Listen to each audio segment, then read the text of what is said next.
দয়ার নবী কত কষ্টে করিত গো বাস সেই ঘরের পাশে মোর আশুকে মরণ আমি হয়ে যেতে পারি যেন লাশ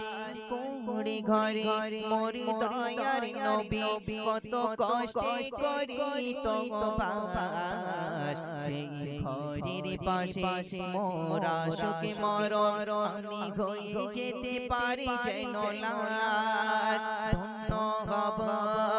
মাটিতে শুয়ে রব কদমে ছোঁয়া পাব জীবন হবে তাজাল্লা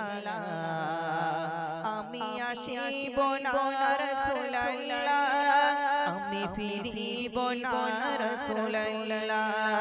আমি আসিব না রাসূলুল্লাহ আমি ফিরিব না রাসূলুল্লাহ রাসূল